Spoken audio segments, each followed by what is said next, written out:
जय श्री राम सारे दोस्तों को स्वागत है अपने यूट्यूब चैनल भक्ति की शक्ति ऑफिशियल में। और मैं आशा करता हूँ सारे भाई यूट्यूब पे जितने भी मेरे साथ जुड़े हैं सब राज़ी खुशी होंगे। परिवार में परमात्मा का आशीर्वाद बरस रहा होगा और बाबा की कृपा होगी। आज आपके लिए बाबा के बारे में एक टॉपिक मिला है, बहुत अच्छा टॉपिक है। आप लोग उसके बारे में जानते भी होंगे और बहुत सारे लोग ऐसे हैं जिनको बाबा की उस खासियत के बारे में पता नहीं होगा। तो खासियत भी है और जो लोग इसका गलत इस्तेमाल करते हैं उनके लिए स्पेशली वार्निंग है। अगर समझ जाएं तो अच्छी बात है, ना समझे तो बाबा मालिक है। ये अपने ही एक गुरु की ज़ुबानी मैंने बात सुनी है तो मैं आप लोगों के साथ साझा कर रहा हूँ। कुछ लोगों को हो सकता है इससे शिक्षा मिल जाए कि कभी भी कोई गलत काम ना करें। ठीक बात मैंने जो सुनी गुरु के आदेश से, गुरु ने मेरे को बताया कि उनका कोई बहुत अच्छा मित्र था, रहने वाला था अपना यूपी साइड का, कहीं यूपी में आगे ये तो मुझे याद नहीं कौन सा शहर है, कि वो यूपी के बताए थे और बहुत अच्छे भगत थे बाबा के, बहुत ही बढ़िया। जैसे कहते हैं लाखों में एक होता है ऐसा भगत, वैसे भगत थे वो। उन्होंने अपने बचपन से बाबा बुलाकी की सेवा उठाई थी, लेकिन गलती क्या थी कि उनको किसी गुरु का मार्गदर्शन नहीं मिला। मैं आपको पूरी बात समझाता चलूँगा, ठीक है? ध्यान से सुनना इस बात को। और जितने भी भाई पहली बार इस वीडियो को देख रहे हैं, मेरे चैनल पे आए हैं, तो प्लीज़ है हाथ जोड़ के कि अपने इस चैनल को सब्सक्राइब करें। और मेरी बात अगर अच्छी लग रही है, मैं अच्छी शिक्षा दे रहा हूँ या मैं कुछ समझा पा रहा हूँ आप में, तो चैनल को सब्सक्राइब करो, शेयर करो, ताकि और लोगों को भी समझ आ सके इस बारे में। तो बात उन्होंने बताई अपने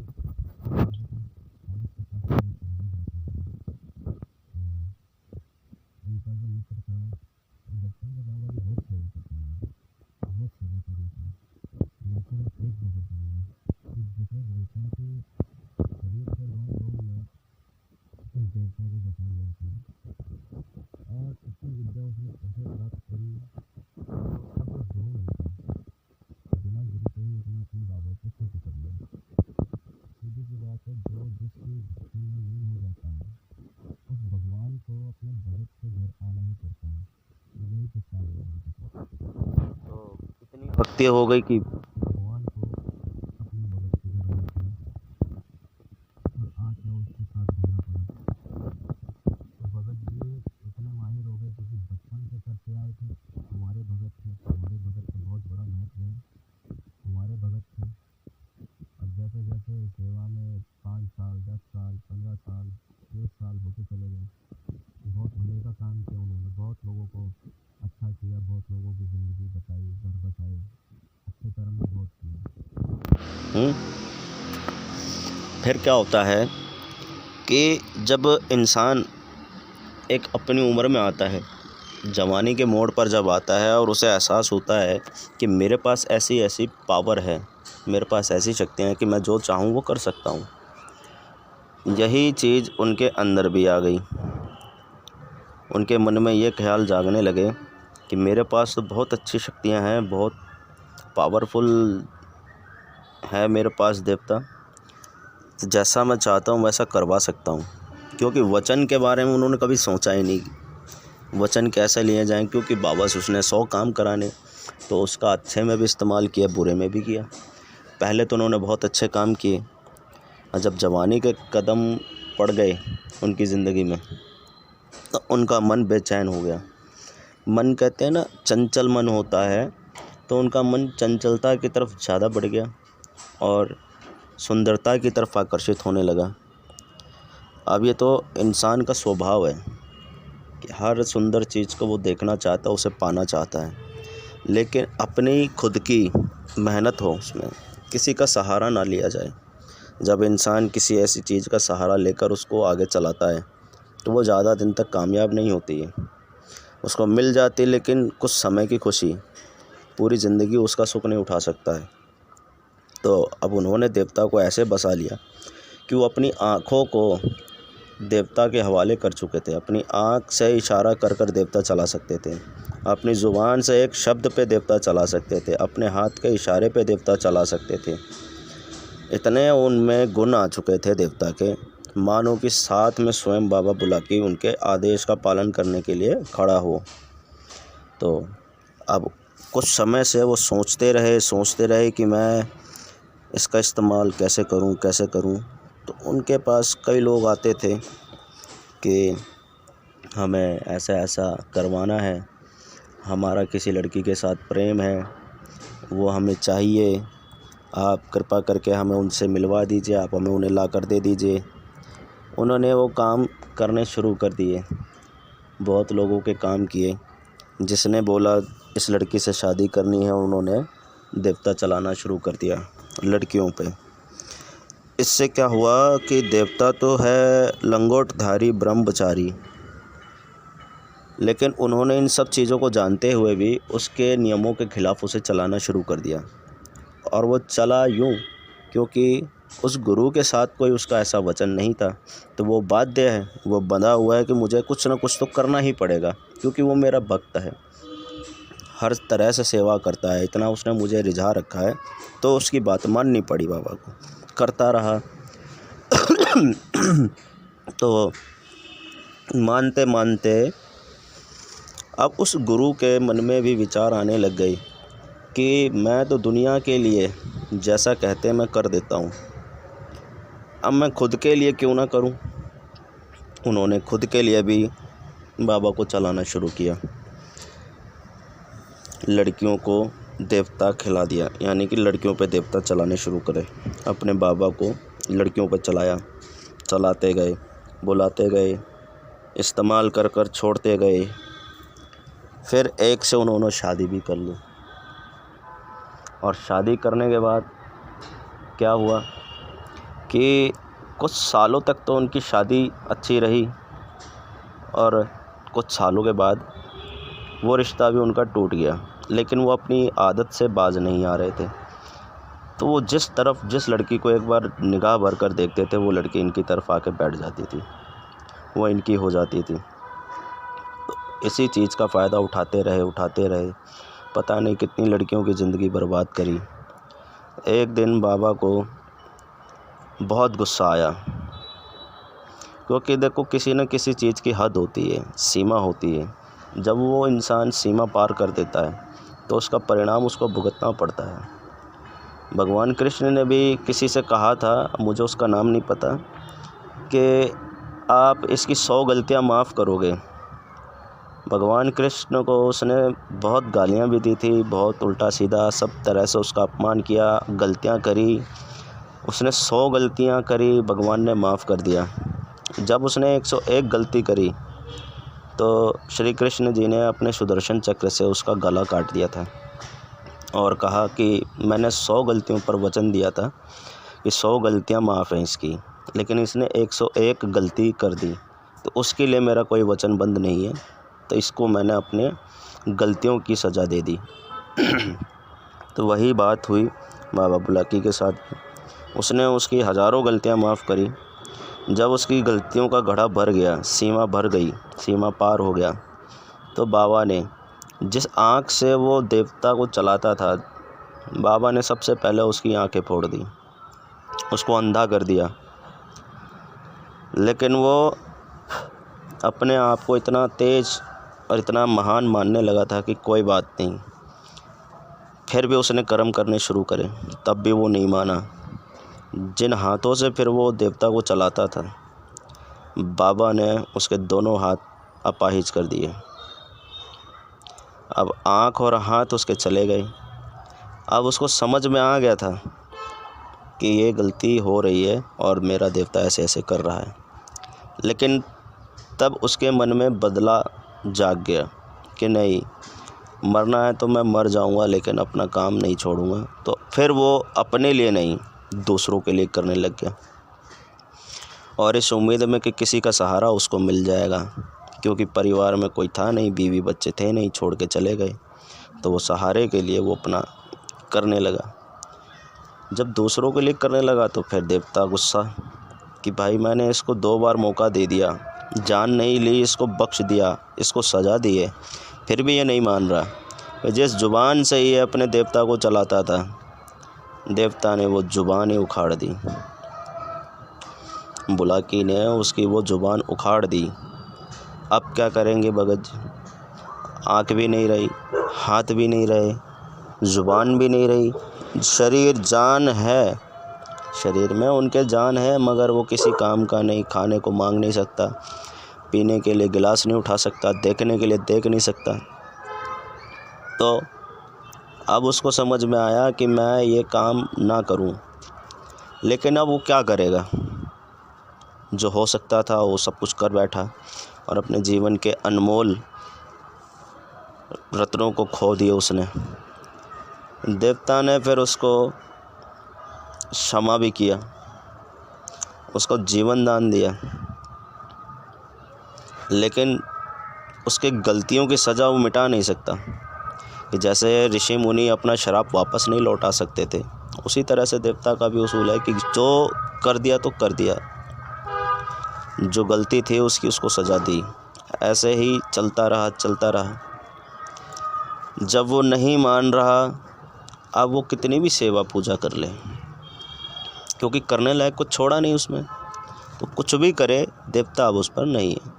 तो देवता तो वचनबद्ध था और उसकी गलतियाँ इतनी ज़्यादा थी कि देवता को मुक्ति चाहिए उस गुरु से, उसका बंधन हट जाए कि देवता अपने स्थान को वापस जाए। जब तक वो ज़िंदा है तब तक तो देवता भी अलग नहीं हो सकता, क्योंकि बचपन से रिझाया उसने। तो भैया जब तक जीवन जाएगा नहीं तो वो देवता कैसे जाएगा? और गलत काम कर रखे थे तो इसलिए देवता उसको क्षमा नहीं कर सकता था। तो ऐसा करते करते एक दिन उसकी रहस्यमयी तरीके से मौत भी हो गई और देवता ने अपना पिंड छुड़ा के अपने स्थान जाकर बैठना सही समझा।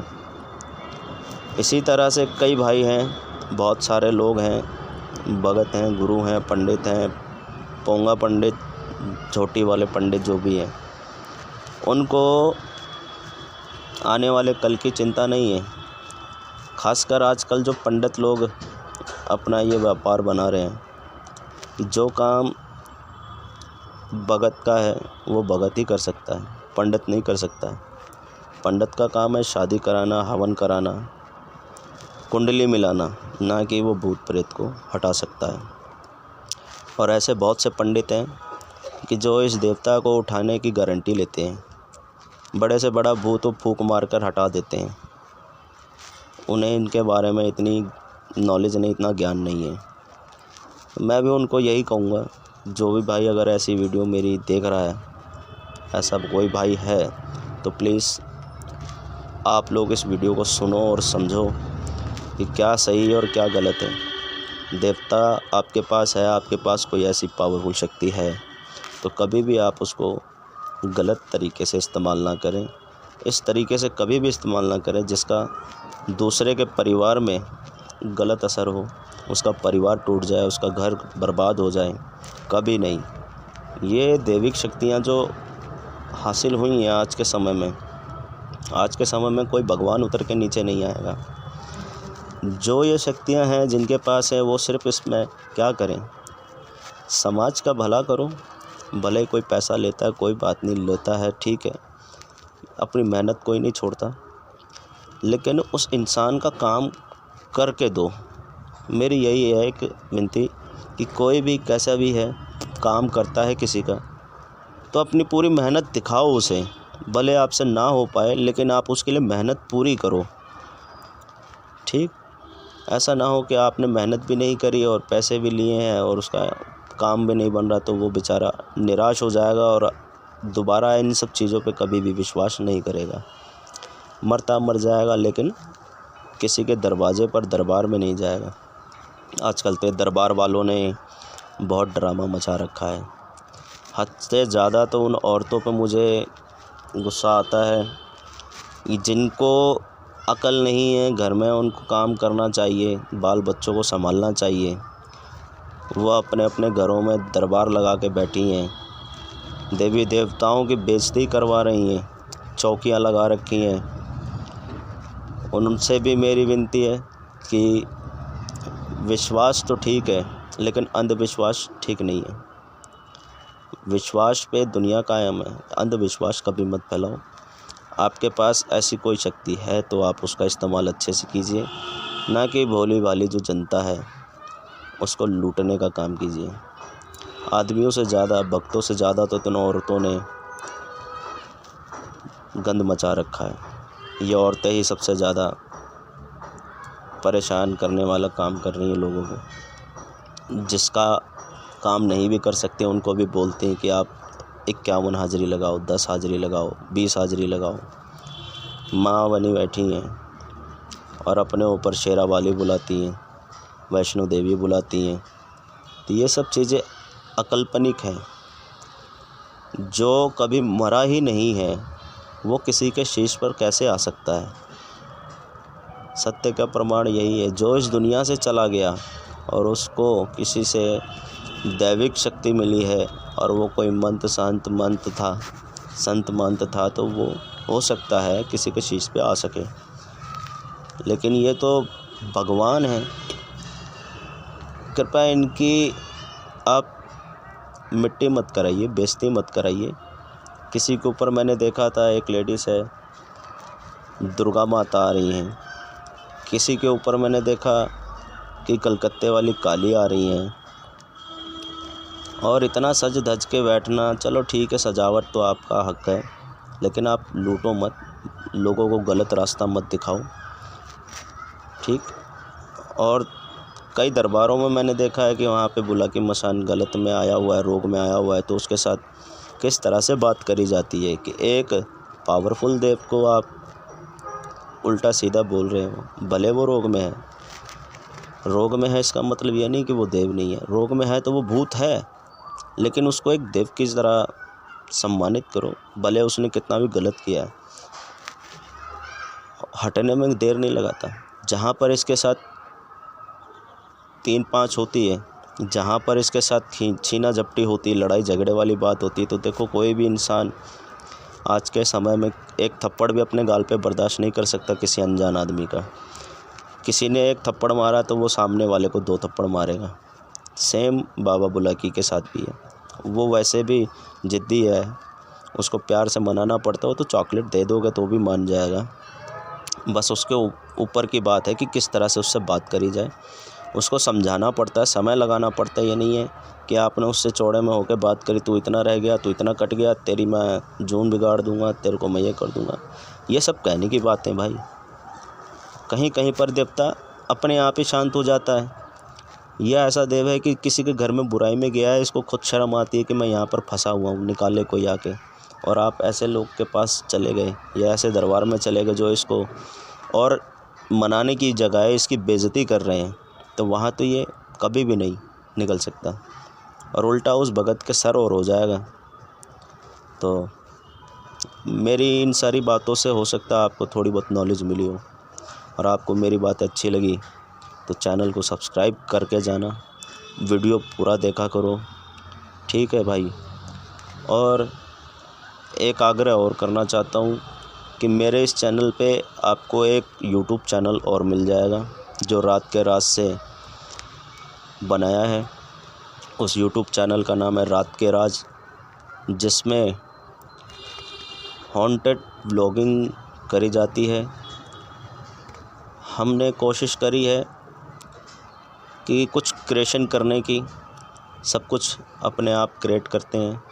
उसमें हम कोई ऐसा नहीं कि अंधविश्वास को फैला रहे हैं, हम सिर्फ मनोरंजन के लिए उस पे काम करना चाह रहे हैं। और आप लोग जाकर उस चैनल को सब्सक्राइब करो, उस चैनल को सपोर्ट करो, ताकि उस चैनल पर भी हमें कामयाबी मिले। जैसे आप इस चैनल को प्यार दे रहे हो वैसे ही उस चैनल को भी प्यार दो, ठीक है। और फिर मिलता हूँ मैं आप लोगों से अगली वीडियो में।